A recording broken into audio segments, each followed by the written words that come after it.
like Facebook though. You're very popular there. But anyway, it's Yeah, fine. yeah, but I don't know what Nobody happened there. cares. But Okay. okay, we're moving on. All right, hold on 1 second. Welcome everyone. Making sure that we are good to go with everybody. Let's make sure. Yeah, there we are. Oh, make sure everybody's ready to go. Yep. I got a notification on my Substack and YouTube. All right. Be first in line for our resolution. All right, cool. All right, so we got our notifications. We know we are good to go. All right. So, welcome to the Cipher Align Your Mojo with Coach Orlando and Coach Aisha, our mojo. How is it going this Friday? This May Day? It's going all right. I like a Friday. Fridays always make me happy. It's definitely the light at the end of the tunnel. So I'm happy to I be like here. it.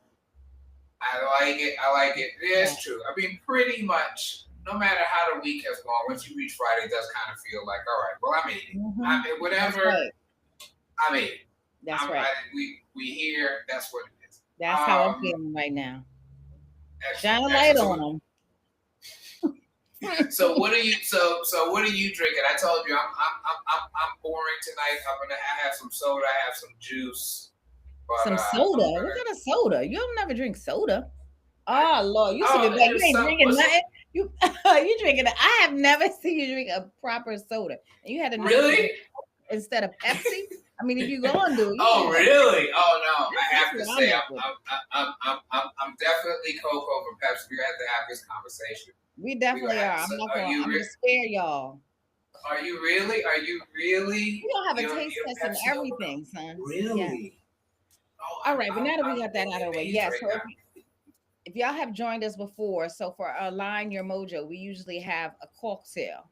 So today I'm keeping it real simple because I'm having an easy going Friday. So in that mode, I'm just gonna have me a little pink prosecco rosé. Because I do like a bubble. I'm not gonna lie, I do like a bubble, and it's nice and easy. And my glass has my name on it, so that's half the battle right there. And so yeah, if I can open the thing, this is what I'm gonna have. Oh, I did. All right. So yeah, we're gonna have a little bubbles and a nice light bubbly conversation, right? Open. Hey, come on. Nice and easy. That's my style. I like. So we wanted to talk tonight, and it's kind of. And there you go. Oh, this pink. But we wanted to talk tonight. Here's the thing. We always have a good time. We'll have cheers. Cheers. Happy Friday. We'll do our best to have our good time with this. Actually, as I lift my hand, so I started sometimes getting my nails painted, right?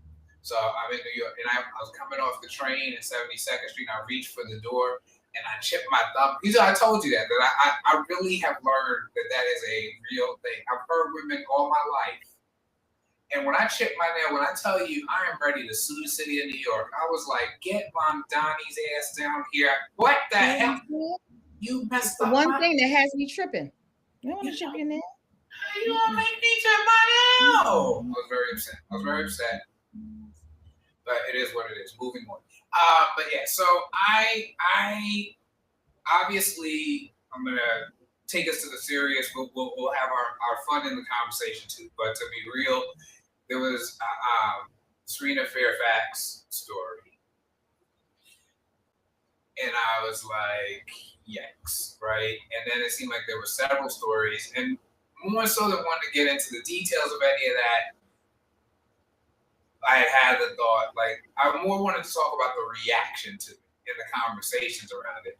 And then there was the case people don't know about the story. Just give us a brief summary of what the stories are that. You're right. So I guess I'm trying to not get too, but to be real and to talk about what we're talking about. What did the people say top line? Yeah, top line. So basically, there have been a number of stories lately, but Serena Fairfax, her husband, they're getting a divorce, and he killed her. He shot her and killed her.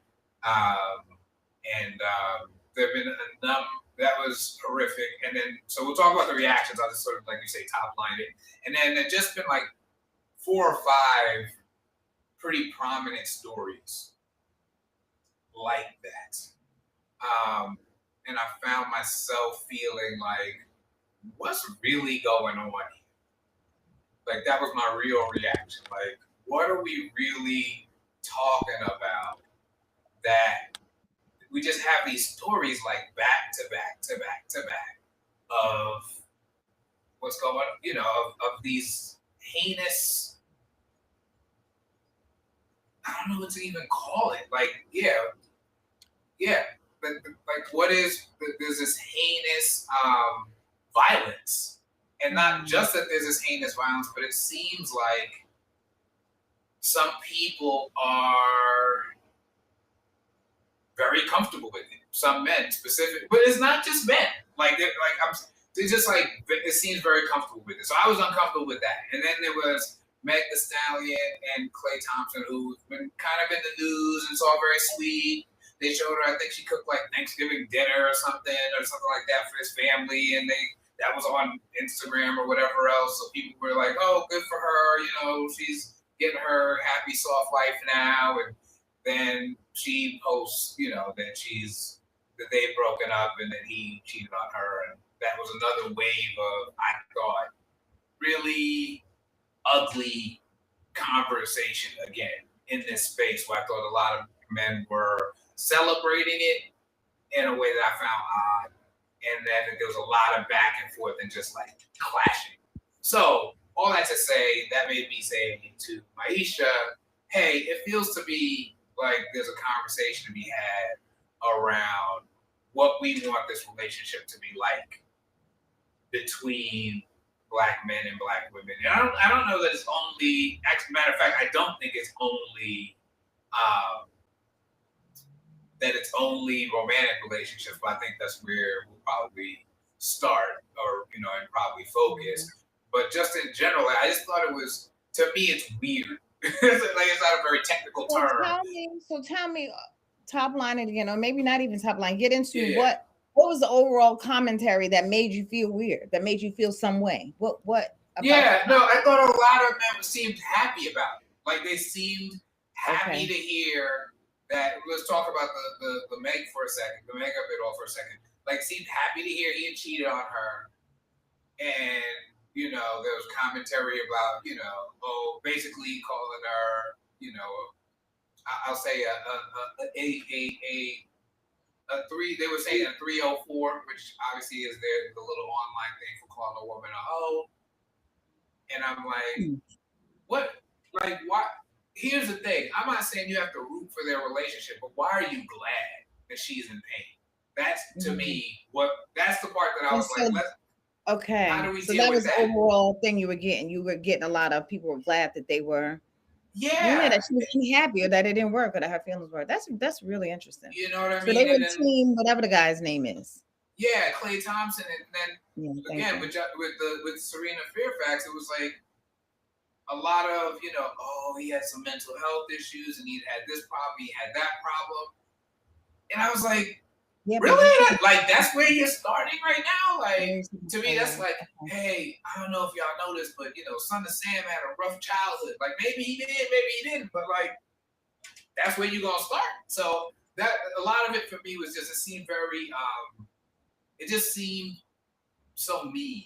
It seemed angry. It seemed, I would even use the term hateful, that obviously these people are in pain. And it just seemed like you just couldn't be happier to see it. Where do you think that comes from? Like, what is that? Because this clearly is not the first time we've seen it. But how come it's so much of it? Like, why is that the common thread? Like, it's 80-20 to 80% being the people that were hating. They're glad that she was. Like, what's up with that? Well, I'm going to say, because I have some thoughts on that. I think one piece I will say is, obviously, social media attracts people who tend to be a little bit more extreme in the way they say things. So I'm going to at least account for that, right? So I'm not saying that the ratio I'm seeing is the absolute ratio, but there's enough people that I'm like, it ain't no outlier either. So let me just put that on the table. To me, and I've been thinking about it a lot, as you know, it feels like there's not basic love in the equation. And I've talked to you before about, just my definition of love being the investment in the optimization of outcomes for someone or something. And I'm just like, if you just want the best for Black people in general, I don't see how you could not care. That's what I was going to ask you. Yeah. Because Like, I was going to say like love with who? People care. or them? Okay, so you're saying that people in general love, because if you love or appreciate what love is, how can you be, bigging up somebody whose feelings got hurt, whose heart got broken? Yeah. And we have just said and is agreeing with you that social media amplifies it, but the sentiment's been there for a long time. Look, that's what I'm wondering. Like, what in the world is that about? How has the sentiment been there for so long? Where did that come from? Because you got your feelings hurt. You happy to see me? Like, you don't want to see people happy? Like, I was talking to Mommy today, and she was even saying like she wanted to post like her trips and her travels and what she's done. Right. And she said she feels like people will be like, "Oh, who you think you are traveling all those places?" Nobody cares. If you are happy and that makes you happy to post, I said post your things. It's unfortunate that people feel that way, but where in the world did this come from? That sentiment? Yeah, I mean, here's one thought I have. I'm actually curious. I'll pose it as a question. This is a thought I did have, but I'll pose it as a question. Do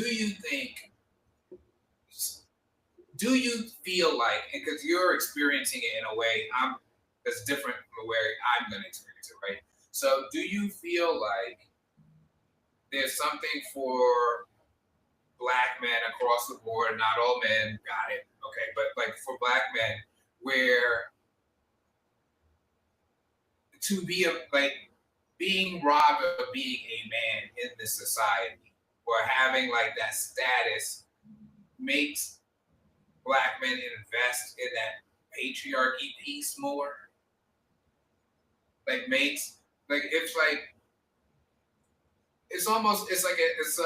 to me it's almost like a corollary to what sometimes we say about white people and like who are like poor or whatever. It's like, well, at least I'm not, and I, at least I'm not a Black person.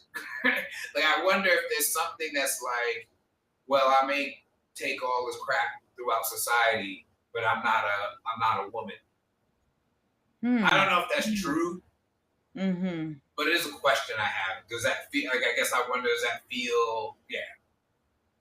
I mean, I don't know. I definitely, when talking to me and knowing me for so long, I'm definitely always interested in a story somebody is telling themselves.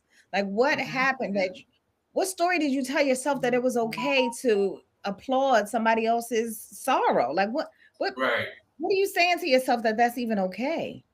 So I don't know. I don't know. Because I can't even make it up. Right. Because you had a relationship that was failed, so you're happy that somebody else got their feelings hurt. Maybe there's some. Right. Yeah. Yeah. Well, I mean, again, and I want to like also open up and talk about what we would want it to be, but I think it's important to talk about what we see. And I wonder if there's again, I wonder if that's part of being a man. Like in their mind is, there's all this talk about submission and all this kind of stuff. I wonder if there's just, again, that being able to look down. Dolly just mentioned, at least if Black women would stay in their place, then the men would be at the bottom, and maybe lots of unresolved trauma. Speaking of that. So yeah, I wonder again if it's I'm above you. I see a lot of that. I see a lot of like, let a man be a man. And it doesn't make sense, but it makes sense. Like, it doesn't make sense, but there at least that provides some kind of explanation. Right. I was like, what in the world? Well, let me ask you in terms of the relationships, because I have my own thoughts on like what I would want to see. But what would you want to see? I mean, like, personally in your life, but then I'm wondering more generally, what would you want to see in terms of a relationship? You've had your relationship. Like, what works best? What's the dynamic you're looking for? Obviously, it's not cheating on you and thinking it's funny, right? So like what? Yeah. You know, this is. I hate when people. I don't hate, but I mean, this is a good question. But sometimes it's funny when people say that's a good question. But who are you going to tell us a stupid question? Every question is a good question. But I think it changed for me once I was when I was 20, when I was 30, when I was 40, and now at 50. But I think what I want, because I also get that sometimes, especially not especially, but I get sometimes that there might be cheating involved. I do get that. So I think it just depends on how you handle it, how it happened, the honesty it once it did happen. But if we're taking all that aside and just what I want in a relationship, I have a pretty good time at this stage in the game. I have most of my life though, quietly. I've been a pretty happy camper, right? So I am kicking it. I have good friends for whatever reason. No matter what stage in the game I was, I knew that my friends, no matter what romantic relationship I was in, my friends are gonna always be my friends. I'm not giving up my friends for the guy, for the romantic relationship. Those are my core. So now friends that I've had for 20 years later, like they're definitely not leaving. So that's the first thing, is that my friends are always going to be my friends. Now, do I recognize that some things are going to have to move and shift? I can't hang out with my girlfriends 5 times a week when I have, I'm going to have to change the schedule, but I'm willing to do that for the guy. But also, like, I really want you to try to get me. I want us to try to get each other, because then we'll understand. Okay, he goes to bed at 9:30 because he gets up at 4:30. She goes to bed, whatever it is, like. But I want to create an environment where we're learning from each other, but because we want to know about each other, because we have good curiosity about one another, so that when stuff is moving or changing, that you know who I am. Oh yeah, no, Maisha wouldn't like that. Oh yeah, no. Like, now it sounds, and I'm not saying this to be obtuse, but what you were describing sounds very. I'm gonna use the word mutual. I guess it's not exactly the way you use that word, but it sounds very maybe reciprocal is a better word. It sounds very like I get to know Lauryn you, Hill you get said to know it. me. What's that? Lauryn Hill said it best. Tell me who I have to be to get some reciprocity. Hey, there you go. So like, what is that? But so I wonder if because what I hear or what I see is very, you need to adjust to what's going on with a man. So it's, a man gonna be a man. When the cheating happens, it's like, well, can you get that? Like, can you? It feels very one way. Maybe I'm also projecting that, and maybe I'm not getting it. But it seems to me that part of the conversation is very one way. And I'll say that when I saw, again, just describing the situation, I do want to get back to that vision. But I remember when not this government shutdown, but the previous one, when the SNAP benefits got interrupted. I saw several posts from men who were like, "Oh, these women ain't gonna be, they basically like they gonna be broke, so they gonna be easier to get them." I remember thinking, like, really? Like to me, that's a weird take. Like, but I guess it's very, to me, I guess the word I would use there, instead of reciprocal, is very antagonistic. Like, it feels like they want to, okay, maybe that's, like we talk about reciprocal, and Raven is agreeing with that word. I often, every once in a while, more so when I used to do comedy because I was out there more, guys would, they might be thinking about being serious with somebody or whatever. They would say to me, like, what advice? Or, you've been married all this time or whatever.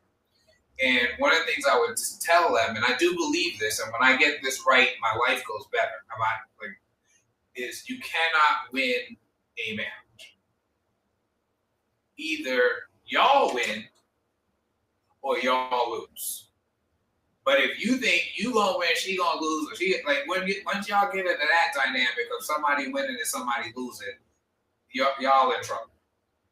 And a lot of the conversation is not to cut you off, or something you said a couple conversations before, is the culture of your marriage too. So I just wanted to, because I think that's important too.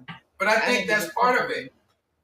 Like, are you going to have a me marriage or a we marriage? And I think if it's not, I hear a lot of the conversation I'm hearing feels very me. And I just think we have to move to we. I think it has to be I shouldn't say that. And people do whatever they want. But to get where I think would be a good place for our community, to get to where and I don't think this is a high bar, where like men aren't being raised, conditioned, whatever word you want to use, to think, well, if you gonna leave me, then I'll kill us both. I mean, that's like the level of like what? Well, why though? Right. And how did you You get know what there? I mean? Yeah. To me, that is it's so consumed with how I feel and what That's so I big. want. That's so big. Like you almost need a pause there. That's because that's huge. You know what I And mean? it's happening more and more now. I feel like just recently, West Orange, the man killed his 8 kids and himself. Like, really? Son. I saw that story, and you just go Yeah. like, but wait. And so yeah, I do want to dig into that. Now that takes me to something, that story, and again, I don't use this as an excuse, but as we're exploring this stuff, I see a story like that, and people bring up mental health issues, and I get it, and I think that's really important, and I really want to speak to that. Mm-hmm. But here's what I don't want to do, and I think it's easy to do, and I think it's the kind of thing that we do for whoever is higher on the social ladder, right? So some black kid shoots somebody and like, see, that's what they do. They're criminals and that's what they do. Some white kid shoots somebody and it's, mental health, right? So some black woman, I saw a story, some black woman like threw a stick of dynamite at some man. I don't know what happened, but he lost a hand behind it, blah, blah, blah. I promise you ain't nobody gonna be like, worrying about her mental health. She going to jail. Mm-hmm. But a black man, like then the conversation becomes like, mental health. So I don't want to do that. But I do find myself when like what is going on? That not only don't you have the emotional regulation to work through, like sometimes relationships over, sometimes this, sometimes that. But is it just everybody go to therapy? I mean, I think therapy is great. But it seems like it's even bigger than just individual therapy. Like, why does that make sense to so many men? Like, if you told me there was 10 men, I'd be like, well, they should have went to therapy. But the numbers I'm seeing are so out of whack. It's not like women don't have mental health issues. Right. Yeah, I mean it can mean so many different things to so many different people. Like for me, it might translate to something different what I need. It might be a therapist, but it might also be my friends taking me out, or my friends coming over and doing nothing. So it can mean so many different things to different people. And I could, and then the layers, like the intensity of it. Like mine could be, I just need to talk. You need to stop holding that in, my issue. Just tell the people. Tell our landlord what your problem is. Right. Some people can be holding so much stuff in for 10 years that that's not enough. They gotta sit down and get somebody to, like. Yeah. Oof. Well, there are two comments here that I think go together. Mental illness does not have to equate to violence, which I think is very important. Also, I think is important because I think when we do that, it becomes I think then it also, it makes life more difficult for people who are dealing with mental health issues who are not going down that path. Like suddenly it means, so-and-so depressed, who knows when they'll snap. And that's, I don't think we want to do that either. So I think that's important. But then, and I have heard this too, and Roma even saying, they say at the time right after divorce papers are served is one of the most dangerous times for women in these situations. And how much of that is about possession? It's about is that part of it is about possession? Possession. I didn't know if you said obsession or possession. Yes. Yeah, there was a story of the kid who like asked for some girl's phone number, and then she didn't give him the phone number. He like beat her up, like literally stomped on her. Is that how much do you experience that when you're out in the world? Like some man tries to, do you get that sense?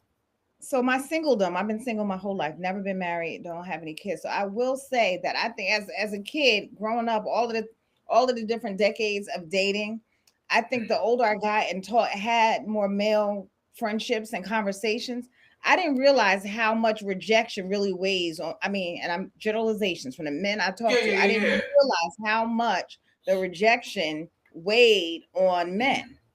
So, like we were saying earlier about your levels of mental illness or despair or depression, because there's not like, just like they say, the spectrum, there's different levels of it. So I didn't realize that. So I can only imagine, depending on what your what is it, rejection rate is. Yeah.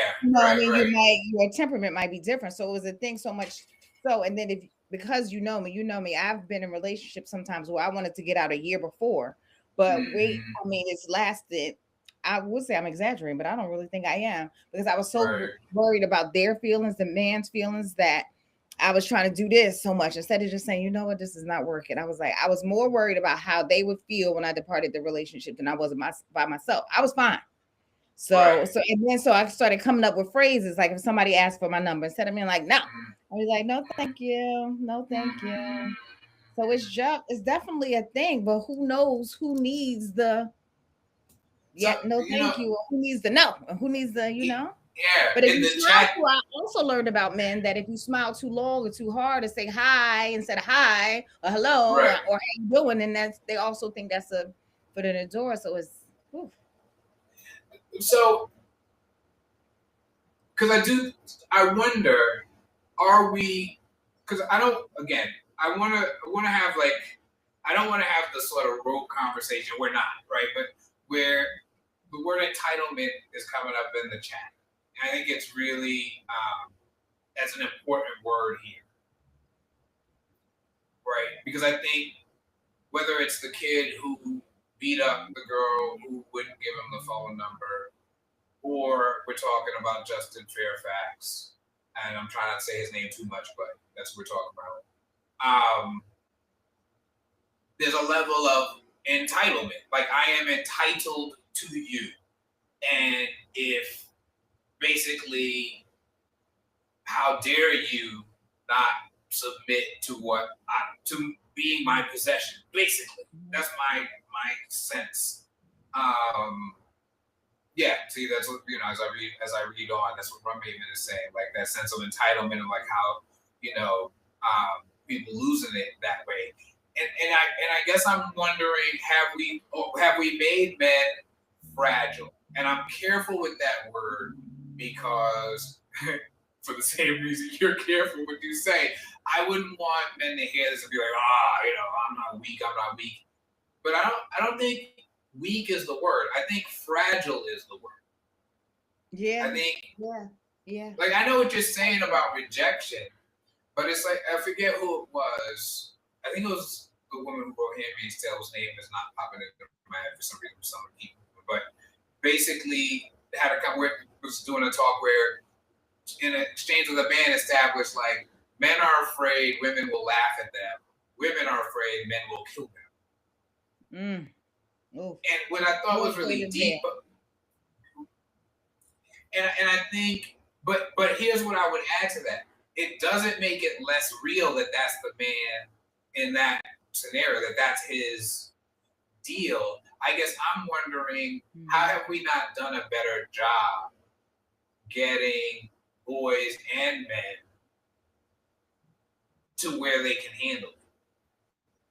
Yeah, man. And again, I keep using, all I have is what I've been through, and my experience in dating and being single is that I've had to have a tough shell. I've had to, and it changes from, I would say, decade to decade, but year to year, sometimes every few years. So I've had to be very cautious of not just all feelings on my sleeve because of what I've been through and because what I've seen, your experiences.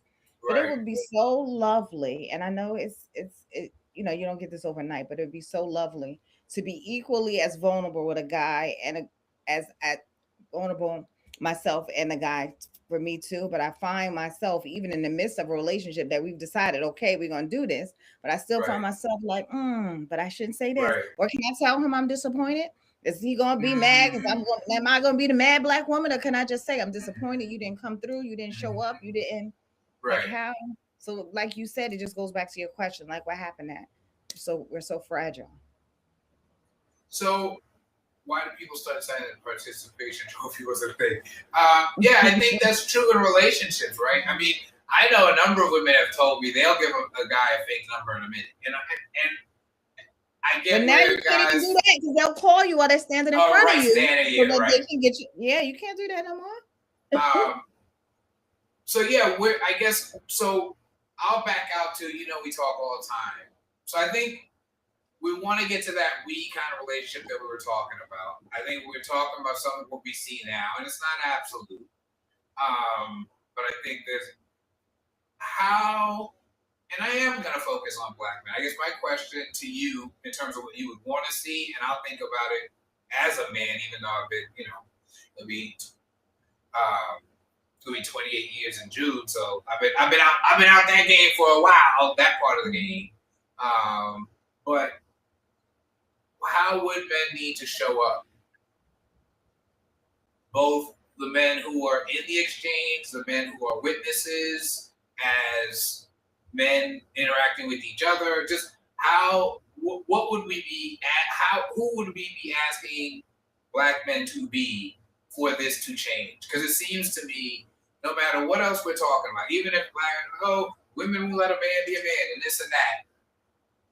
Excuse me, I've seen 80-90% of the violence across races that happens in relationships is men against either man, woman, whoever. It's usually a man is the perpetrator if there's a man in a relationship. Mm-hmm. So, yeah, who do we need to be to change that? That I don't know, because I feel like it's different probably with every human man. Mm-hmm. Like you might need something different because of your experiences. Right. But what I'm finding, and I can only speak from what I'm finding, is that they show up. Like I say, I want a man that's gonna, and I provide. I use real loosely. I can take care at this stage in the game. I can take care of myself. I'm good. I'm doing all of the things. Sure. But I don't want to take care of you. I want a guy who can show up and take care of himself, and that together. I want a partner. Maybe that's what I want. Maybe that's. I would like somebody to show up as a partner, but a partner means sharing information that's going on with one another. And you know me, so you know I'm going to ask you 5 million questions. I know when you meet people, where'd you grow up? Who's your parents? How many? Like I know those questions, but at a certain point, I don't want to have to do all of this. So now we 5 months in, and I'm still like, oh, so what was it like when you were a kid? Well, how did you feel like that? Well, how come you were like that?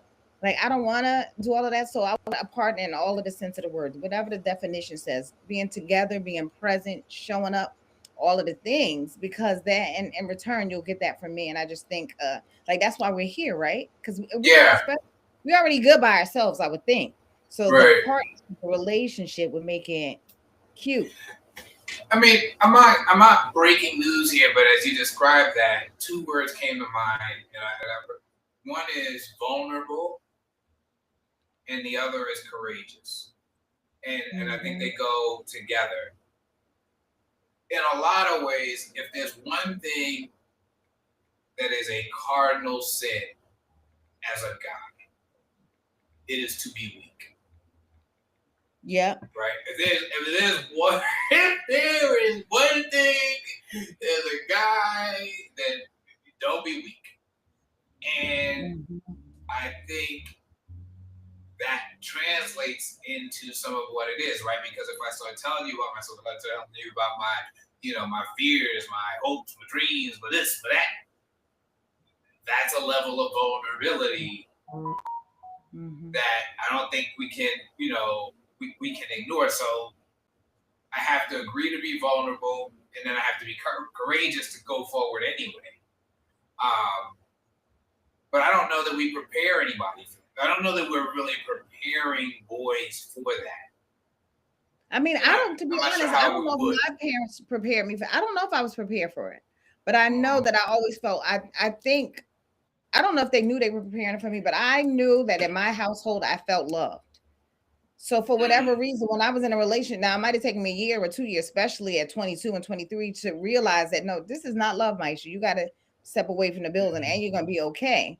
Like, it hurt. I felt dejected, all of the things, but I was still okay. So it hurts my heart when my friends are in relationships and it doesn't work for whatever reason, and maybe the person was even mean or nasty or rude or cheated on them, that they like can't leave the house for 2 weeks or however long it is. So I don't think I was prepared, but But in hindsight, maybe because I knew somebody loved me. It wasn't them. And maybe because I decided never to, for whatever reason, early in my relationship life, I was never getting rid of my friends. So I still knew I had somebody who loved me, even if it wasn't this person who romantically loved me. Now, but I didn't know that then. Right. I'm not sure guys, especially to the younger end of things, but in the dynamics we're talking about, I'm not sure love is a big deal to some men as you're describing it. In that, like, if a woman would submit physically and in the household, whatever, all the ways, I'm not sure that for a lot of guys feeling quote unquote loved, and I don't know if that's totally true. So it's so interesting. And tell me if you're not finished, but my cousin's husband, who has since passed away, he told me, Maisha, I married your cousin not because I was ready to be married. I mean, not because I was in love with her, but I was at a point in my life. I had a good job. I was stable. I wanted a partner. So I got married to her because that was who I was with at the time, and I was ready to be married. Wow. He said it wasn't and then I can't even remember who I was talking to last night, and they basically told me the same thing. Like, men get married because they're ready to be married, not necessarily because they're with their like life partner or their soulmate. Now I have a few friends who told me they married their soulmates, but more I was ready to be married then. And then they call me later and they all mad because they ain't having fun no more. Well, that's interesting though, right? Because I think if someone's saying, I'm going to come to the comments in a second because that's interesting. But if somebody's saying that it's just because they were ready to be married, now I've also heard some people say that about American culture in general, that they find it like almost immature. They were so like invested in this idea of like falling in love and whatever. And there are other cultures where it's much more of a practical thing, whether it's arranged marriages or otherwise. There's just not this like romantic idea. So I don't want to act like, unless your feet are a foot off the ground, then. But I do think it's interesting. I'm not hearing you say that about women. I'm not hearing you say, I talk to all my friends, and this is what I'm hearing. I'm hearing you say, I talk to male friends, or I talk to men I know. My female friends are looking for all the love. My female friends are looking for all of the love, all the warm and fuzzies. Right. My female friends, in my experience, yeah. Or other things, but that's not the boyfriend. That's another one. Now, Maisha. I'm just saying, we grown. Sometimes they want other things, but the ones that are looking for we're looking for the warm and fuzzies. They are. How much of this? Because I thought this was the Klay Thompson story, and I was having this conversation with Daphne, actually. Those who don't know, Daphne's wife, and I was like, I think sometimes for guys, especially guys who like set up, play house, and then are running the streets, right, at the same time. I think there's something that's like, I want to have a certain image of me and my life. And having this woman and having this and this fits that image that I'm creating of my life. But it makes that woman, if that's your approach to it, it makes that woman an accessory. There's no different. I heard a guy. I know where I heard this. It was in the movie War of the Roses, which I love. Back to me, I'm old. Whoever doesn't know. But I remember the line was, a man's judged by 4 things: his house, his car, his shoes, and his wife. And you'll notice one of those things is a human being. One of those things is it's like, that's deep. You know what I mean? Like, what you mean? But I understood it when I heard it. I can't date people with the house and the shoes. I mean, not the house. The shoes and the car, not the house. That has never been. Shoes. Okay, sorry. That's not a thing. But you know what I'm saying? So I think... it's a thing for me, but they didn't have that. Go ahead. But for real though, don't you think, like, Is that part of it? Is part of it when I ask you for your number, like I need my life to look a certain way, and you saying no to me don't fit in that. So that's the problem. You're not fitting into what I'm doing here. Do you think that's driving some of it? And I guess if so, then like how do we get out of that dynamic? Now you're getting personal, but that's what this is all about. So yes, for guys, yes. But for women, I think one of the things we do, we don't. Yes, we should probably look at the house and the car and the shoes and the thing. But women sometimes we're like, oh, he's nice though. He is so nice, but he ain't. I mean, it doesn't have to be graduated from college, but I'm going to the equally yoked thing that you also always used to roll your eyes with your parents or your pastor when he said. Right. But to some degree, but so men, yes, they want it to look like that. But and maybe I'm just talking about myself, but I mean, like, he's so nice. It don't matter that he never graduated, that he just works at the corner store. This is so terrible. I'm trying not to stare, but you know what I mean. If I'm not, you know what I mean. But we get so caught up in that, and then a year later, you like, he's not even talking about what I'm talking about, right, girl? Because he don't know. Right, he don't know what you're talking about. So, but here's the thing: I'm not hearing you say again. I mean, this is what I'm saying. Like, there's something specific to me. There's something about the dynamic with some guys and some women in these relationships. I'm not hearing you say, he ain't talking about what I'm talking about, so I hit him over the head with a brick and buried him in the backyard. Like, you know what I'm saying? Like, what's going on? Like, you could just break up. Disengage. Goodbye. The comment, you know, I don't think it's that deep. Most times, instant gratification, that entitlement, you know, on the guy's side. I'm just finding, like, I really am, and I guess I'll share this part as, you know, as we're having the conversation. I would like to help.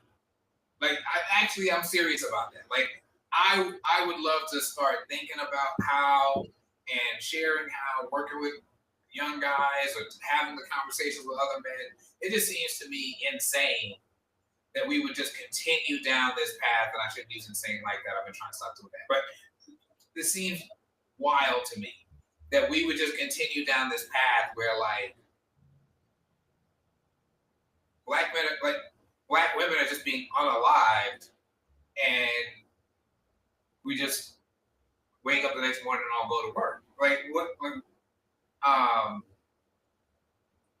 so that's what I guess that's what I'm trying to, like, get to. And I think just saying, like, you have to treat women with respect. Like, people have been saying that for a lot of years, and we are where we are. So what are we really saying? What is it that we're really trying to get? What is it that's missing that has happened, or that is conditioned, or that is socialized? That when I hear women say they would choose the bear, if I'm honest with you, I'm like, that's a rational choice. I think men who are offended by that, I'm like, I don't think you're being fair. To me, they are making a rational choice when we ask that question. Oh, some stuff happening in the chat. I don't think it's that thing.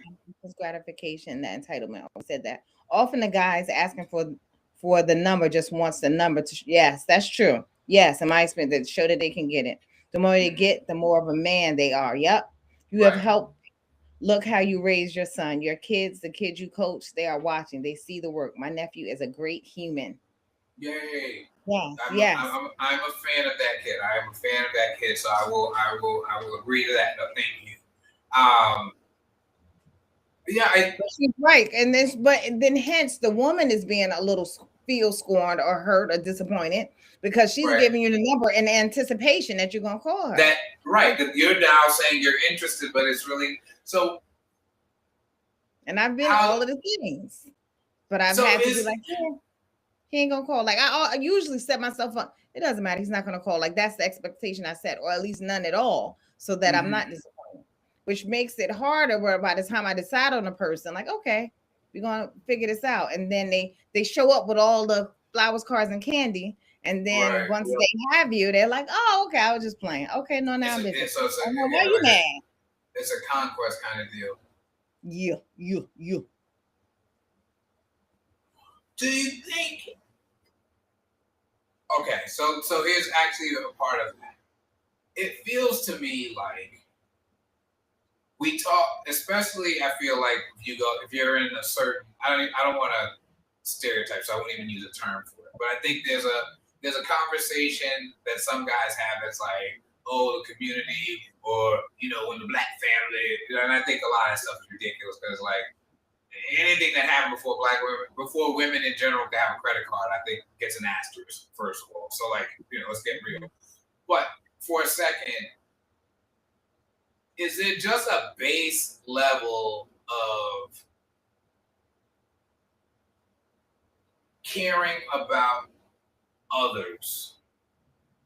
Because I keep coming back to that. Is it just a base level of like just caring about other people that just plays into like beyond? No. Yes, but no, because it also caring about other people. You can care about other people, but you're so immature that you cannot rise to the occasion and be like, you know what, I liked you last week, but now I don't. Now I met Susie and I like her more. No, I can't tell you. So now I'm just gonna date you both until one of y'all figures it out, and that'll be easier for me than to tell you. So yes, but I don't think always they don't care unless they handle it in a really foul way. But I think they do. But that immaturity thing, oof. So what would maturity? So let's say the word is mature. Let's say that what we're describing is we want to see an overall maturity in these relationships, and specifically right now, I think we are talking about men toward women. It's very heteronormative conversation right now, but this is what we're talking about. So what does mature look like? I think it looks like you saying how you really feel and being honest. Because what I'm finding in my old age is that because I've been around the block, like I know, like stop playing. This doesn't even make sense what you're telling me. But I didn't follow. But I'm not gonna follow you to your house, and I'm not gonna spy on you and put things on your car. But I know you're not telling me the truth, son. So just tell me the truth so that we can go on and decide what kind of relationship we want to have. So that's what I think maturity is. What I mean, obviously, I gain, having sex with one woman, right, or whatever, like that part. But is it that simple in your experience or in your estimation of it, or is there something else that's gained by the lying and the game playing and the whatever? I think it might go back to what you said. Like for maybe amongst your friends, it looks good if you had the few girls and you're not telling her, or they don't know about each other. Yeah. Maybe it gives you some kind of ego boost, because the ego is definitely a real big thing. It's funny you say maturity, and I'm going to be careful with this because whenever you compare people to inanimate objects, it can get started. But I will say, I had a thought. I was thinking about this earlier, setting up and stuff, and I'm like, what is at the heart of this? And I think the maturity piece that brought me back to this idea. And I was like, there was a point in my life, I'm 8 years old, where I thought, it'd be awesome if you could just eat chocolate cake for every meal. I love chocolate cake, and I'm just going to eat chocolate cake for every meal. But at some point in my life, I realized, Orlando, while chocolate cake is delicious, if you want to live a long life, you probably want to eat some other things. And so I may not love the salad the way I love the chocolate cake, but I eat the salad sometimes because that's what I'm doing. It seems to me that some of the behavior we're talking about feels a lot like guys who grow up and realize, oh, wow, I can have chocolate cake for every meal, and they do it. And you're like, but part of growing up, like that's part of the point of growing up is understanding, sure, you could eat chocolate cake for every meal, but that's not what we're doing. I'm wondering where that is. That part of it, is that the disconnect? And maybe not saying what they really want. Maybe not saying their real intentions, because you could not want a relationship, which has been my dilemma. A couple of relationships. It's like when they showed up, I'm like, listen, I'm kicking it. Like I'm good. We can keep, but I don't want that. But then the pursuit, and then you find yourself in the middle of the thing. Like, okay, I mean, I do want a relationship eventually, but maybe I'm just, I'm not paying attention. I think being honest about what you feel. Because if you didn't want a relationship, who knows? Maybe I was going to agree with you. Maybe I was just going to keep with you for a few months. Right. Now, the comment here is with the immaturity, the rush, feeling like you're getting away with something. I definitely think there's something there. I remember it had to have been 30 years ago now, when I think about it. But anyway, and I was told women give sex to get love and men give love to get sex. Now, obviously, there's a very simplistic, okay, got it. But I remember at the time being like, oh, that's actually kind of interesting. How much of what we're talking about is that? How much of it is, I know what I actually want. So if that's what I want, I do the dance so I can get what I want. Like, how much of it is Which that? to me is immature. It's still immaturity because to get what you want, but you don't even want that. Because you don't want exclusivity. Whatever that word is, because I done told you. Exclusivity, yeah. Exclusivity, yeah, you don't want that. Because if you were just playing, we wouldn't even have this conversation. Okay, you want to play? Okay, me too. Let's play. But you didn't do that. I said I wanted to play, and you're like, no, you're gonna be mine. Boy, why? Now, two comments here. I think it's interesting, and I'm recognizing the time, and I have a couple of thoughts as we wrap up. But they want the woman to be committed, which I think is definitely a thing. And you know, again, maybe around 18, 19, I made that conversation. I don't feel so great about it anymore, but there's some truth to that. Let's keep it there. And then they want the control associated with being a manipulator of the situation. You know that I've talked to you a bunch about, and I want to write about, and I'm still getting these ideas together, but about the whole idea of there being two basic frameworks of power, or how we use power, two basic ways in terms of framework around it. And it's overpower and empower, right? And overpowers being just like we think that's the way of being. You're somebody's got to be above, somebody's got to be below. That's how you operate. Empower being more communal, what's best for us as a group. Doesn't mean you just give. It's a little more complex, but it's not I take, you give.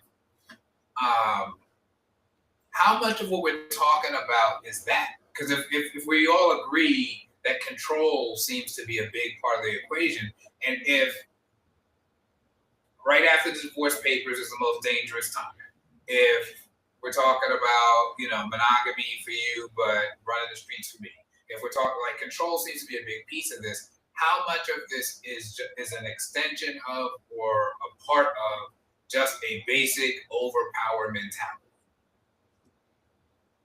Does that seem like it's at play here, or am I stretching that idea? I hear what you're saying. Yes, I think control is a big issue, but I'm not sure. What question are you asking? What about that? I guess I'm wondering if what we're dealing with is just an extension of that, right? Like if the whole idea is like, if that's your mentality generally, right? If your mentality generally is, big fish eat little fish, that's how I get down, why'd you do that? Because I can, right? You know what I mean? Like part of why that dude beat that girl up is because he could. Yeah. He might have asked me for something. I just have a feeling that he wasn't going to try to beat me up if I said no for anything that he wanted, period. He even asked me for her number. And I struggle with that myself. I struggle with that a lot because I don't think I'm a person that'll take ish, but I also don't show up like F you bye. You know what I mean? So it's definitely a fine line in the even medium that I battle with myself all the time. Because certain times I'm like, damn, I should have said more. Maybe I should have cursed him out. Yeah. But I'm not a 0 to 100 person. I tell you this all the time. So I struggle with that because you're not gonna beat me up, but I'm not gonna go into it like F you and no, you're not gonna beat me up. I feel like if you're rich, you don't need to go broadcasting it around the country. If you're educated, I'm educated. Like you don't have to show up like that. So I just feel like how I present myself, don't mess with me. But yeah. Now Romaven asked the question and rewinding now. I wonder whether the overpower mentality is truly there. Or are you finding someone to overpower because you feel overpowered in some other aspect of your life? Yeah, I think so. I think there's something to that. Yeah. Right? is part of the work. Now, this is long-term work. It's the world we live in. Overpower, control. They want to control the things they can. Also, if you're insecure, and I am confident. Oh, I lost you. In doing my thing, you empower. I think a lot of it is hurt people, feeling weak or less than in some way, turning around and finding someone they feel is controllable. That means you'll feel even smaller than they can't handle. See, I think there's a lot. To that. So it's part of the work. And again, I really want to say this, even if I go back later and clip this, I want to make sure that I'm perfectly clear. I am the behaviors we are seeing have to stop. We cannot be losing Black women while Black men sort out their feelings about being overpowered in this world. Let's stop. We ain't doing it. At the same time, is part of what we're discovering here. Like, there's a whole cultural shift that has to be put in motion that would make us less likely to think this way and then to behave this way. And do we think that people can have an honest conversation about that? Because he did whatever he did, or the people have done, like killed the wife, the girlfriend, the fiance, and you cheated on the person that they thought they could depend on. But what happened? What story were you telling yourself that you justified it? Because at some point during the act, you justified it. Well, I think it's some of. Sorry, go ahead. No, I'm just saying, like, because you had loved me. Remember that? You had loved me. So right. just like I'm killing myself over what story are you telling yourself to make that okay? Even if you can't say I messed up. You know what? I ruined it for everyone. My bad. But I did do love you, whatever tense you want to use. Like, what story is that? You brought that up when we were first getting into the idea, and I think that's a great example of what do we mean by love, right? Because when I'm saying love, I'm talking about what I said, which is looking to optimize outcomes for someone or something. So I would want what's best for you. I think a lot of times when people talk about love, they're talking about the feeling. I care a lot about you, or like, I like how I feel when I'm around you. Or I like how you look at me. But I don't think they necessarily mean I want whatever's good for you. The comment earlier around, like, if I'm confident, then he's going to be less likely to be in an empire, right? Like, I think, so maybe that's part of the conversation too, is what do you mean love? Not to be whatever. I'm going back to all my old people stuff. But in Boomerang, when Halle Berry said, love should have brought you home last night. Like, love is a verb. Yeah. Man, tell me about it. But okay, we have a minute here left. We'll make sure we get the comments in. That's a good comment. It is in the air we breathe, though. Think about the role of women in most religions. We can decide how we will move in the world and what we will allow. I think these conversations are part of us, like believing we can control white supremacy in the Oh, damn. Yeah. No, I think so. I think, it's certainly not something that we're going to just, oh, got it. Okay, we'll put on our 5-point plan and it'll be fixed. And I agree with that. But it just struck me as so extreme recently. And, it's also like, it could be I hate to put it like, but it could be a bit of a Shark Week thing where, like, you hear a story about something, so then you hear, like, there'll be a few more stories about it, but it just seems so. I just was stunned. Like, I guess that's what it was. Like, I just found myself going, like, this isn't just, like, one dude freaking out. Like, this is a thing. Mm-hmm. Like, I just can't imagine if Black women were killing. If there were 5 stories recently of Black women just up and being like, I'm tired of you, and just killing Black men. I just can't imagine that the conversation would be similar. I think it'd be very different. I just think it would be a panic. It would be, what's wrong? What's going on? It would be all this stuff. And I just feel like this, for some people, it really seem to be treating this like, what's y'all's problem? Maybe you had a better attitude. Yeah, like when I think about people I had to break up with, like I never, like I felt bad that this was coming to an end. I'm so sorry, but this is not working.